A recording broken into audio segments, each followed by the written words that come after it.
Pour ce qui est de l'accusation du Burkina, je ne sais plus à laquelle accusation on est.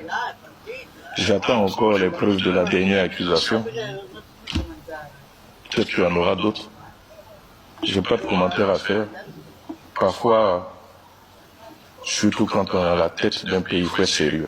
Tu veux des preuves? Moi, je vais te donner des preuves. Or, Côte d'Ivoire, Burkina Faso, il s'évite.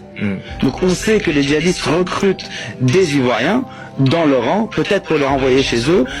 On ne sait pas encore comment ça va s'articuler. On sait qu'ils vont parfois faire leurs courses en Côte d'Ivoire, de l'autre côté de la frontière.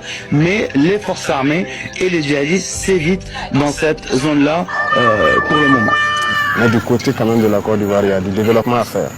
Voilà, il faut qu'ils reviennent à de meilleurs sentiments.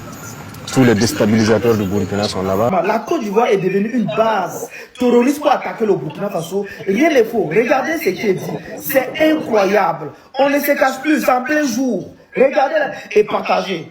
Blaise Compaoré qui a aidé Ado à massacrer 3000 Ivoiriens là est en Côte d'Ivoire avec le sang. Ce monsieur était le ministre, regardez bien, le gars qui est à côté du petit frère de Ouattara là. Il était le ministre des Affaires étrangères du Burkina Faso à l'époque de Blaise Compaoré. Actuellement recherché au Burkina Faso pour terrorisme. Et le voici à côté de le parti politique du gouvernement de la Côte d'Ivoire. Contre lesquels nous nous battons appartiennent à deux organisations islamistes internationales, Al-Qaïda et Daesh. La plupart des commandants ne sont pas maliens, ce sont des étrangers. Les chefs d'Al-Qaïda au Sahel ont conçu leur projet d'expansion vers les pays du Golfe de Guinée. Ces pays sont désormais des cibles, eux aussi. Et pour desserrer l'étau dans lequel ils sont pris, et pour s'étendre vers le sud, les terroristes financent déjà des hommes qui se disséminent en Côte d'Ivoire ou au Bénin. Avec les terroristes, on ne discute pas, on combat.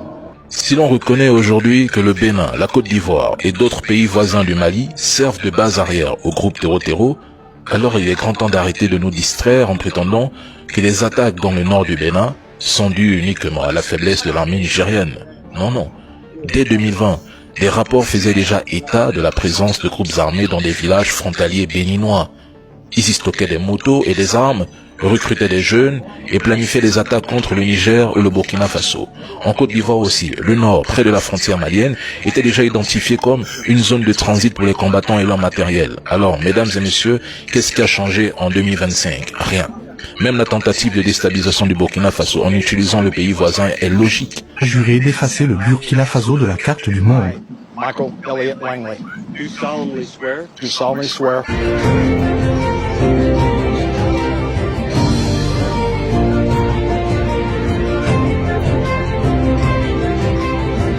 Il est content, Alassane Ouattara, il a pris son chèque de 45 millions de dollars, tout ça pour trahir le Niger, le Mali et le Burkina Faso, en installant sous les ordres des Américains une base américaine dans son pays. Je ne veux plus entendre aucun Ivoirien dire oui, mais l'Occident est en train de corrompre nos élites. Si tu es corrompu, c'est qu'on pouvait être corrompu. Et si tu as accepté l'argent, c'est toi qui as la faute. Enfin bon, mes amis, après avoir rompu avec le Niger, évidemment, Washington s'est chercher une nouvelle base militaire. Et évidemment, tout ça, ça termine en Côte d'Ivoire, qui va donc devenir le quartier général des Américains. Et moi, je le suivais depuis le mois de janvier, mes amis, on la voyait venir, la trahison, hein. Le général afro-américain Langley qui arrive donc à Abidjan.